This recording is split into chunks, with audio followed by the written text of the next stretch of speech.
scholars of Islam grappled profoundly with the problem of disbelief and the problem also of the fate of people outside of Islam. So you have people like Abu Hamid al-Ghazali, who, one of the last books that he wrote about 4 years before he died is called Faisal al-Tafriqa, بين الإيمان والزندقة, بين الكفر والزندقة.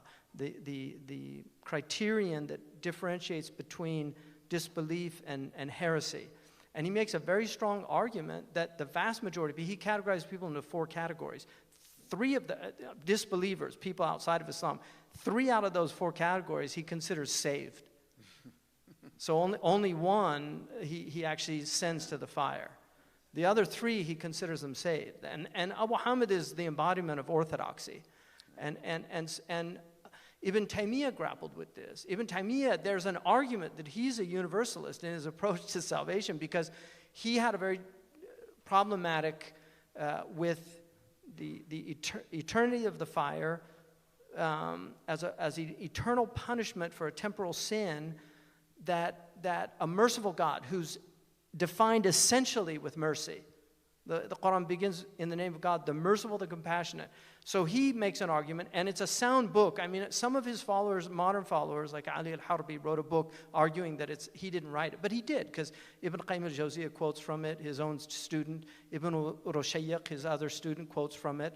And Tajuddin al-Subki, who wrote a book called Al-I'tibar, fi baqa al-Jannati wal-Nar, refuting Ibn Taymiyyah. Because Ibn Taymiyyah argued that the fire will be extinguished, because he said it wasn't compatible with absolute mercy. And so wrath was not an essential attribute of God. God is not al-mu'aqib as a name. He's not, the mu'adhib is not a name of God. The Quran clearly says that he punishes people, but it's not one of his divine names as a name. And there's a difference of opinion about whether the verbs are transferred into names, but that's another matter. And then you have somebody like Shah Wali Allah Kandahlawi, who also argues that people have too many filters. And this is one of Abu Hamid's arguments, that sociologically, people grow up. Abu Hamid says in the Munqidh, he said, I noticed Jewish children become Jews, Christian children become Christians, right, and Muslim children become Muslims. And he said because of the natural authority of the parent. Right. They just believe what their parents tell them. And so those are filters that make it very difficult for people. And then if you take somebody, for instance, like Abu Sufyan, who fought the Prophet for 20 years, and then he finally becomes Muslim.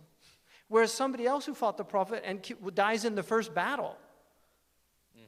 That's very unfortunate. Right. Right? What if Abu Sufyan died in that first battle? Did God know that he would have believed after 20 years? These are very difficult things that only God can really sort out. And I think that is the message of the Quran, is that I'm going to explain all this to you. You know, it's like the director's cut.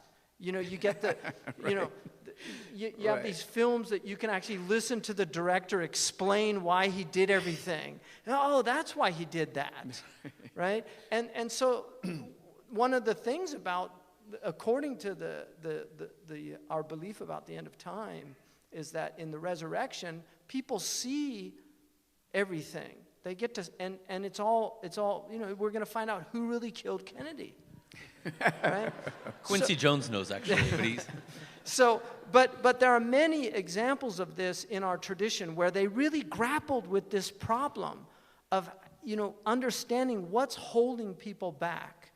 And also there was a deep compassion, I think, in our community for other people. We have history. I mean, I'll give you an example. Ibn Umar, Abdullah ibn Umar, when Umar was killed, a priest visited him to give ta'ziyah. Ibn Taymiyyah mentions that, you know, on the permissibility of doing ta'ziyah for Christians and Jews and things. But a priest visited him and told him, Kun katharith kama kunta fil awwal. Be on the third like you were on the first. And he doesn't explain it, and then he leaves. Ibn Umar says, write that down because that's a wisdom. And here I am, you know, 1,400 years later, because it was recorded, that wisdom. What he meant was, on the third day of ta'ziyah, of when you offer condolences. Be like you were on the first day. In other words, don't let this reminder of your mortality and death diminish as the days pass. So be on the third day like you are today. And he wrote it as a wisdom. He was taking wisdom from somebody from another faith. Maimonides, Moshe ben Mamun, he studied with Averroes. They were interlocutors.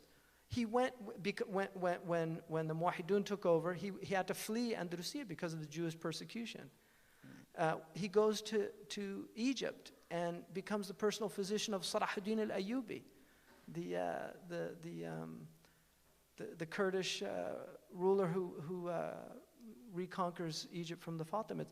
But there's an example of somebody who was honored for his intellect, for his knowledge of. So I think Muslims traditionally, they did grapple with these issues, and it's very easy to dismiss it. Oh, they're all kuffar. I mean, one of the things that Dr.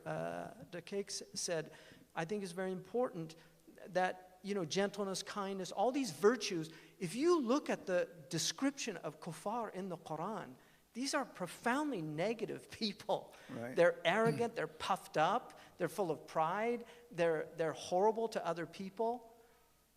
And that's why, even though there's a legal designation of kufr for people outside of Islam, we have to be very careful. And that's what I was trying to argue in that, who are the disbelievers. Yeah. We have to be very careful about kufr, and this is a khilaf, a difference of opinion between the Ash'aris and the Maturidis. Is it a temporary state or is it a permanent state? Right. But Al-Qurtubi mentions that Omar was beloved to God when he was prostrating to idols in Mecca, because Omar was Omar even when he was a polytheist.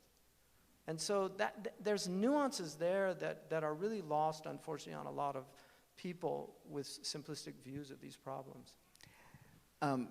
Maria, I think I'm going to ask you this question, but I think I know your answer, but I don't want to presume that. But this idea of the disbelievers, the way we're talking about looking at disbelievers, what you were saying earlier about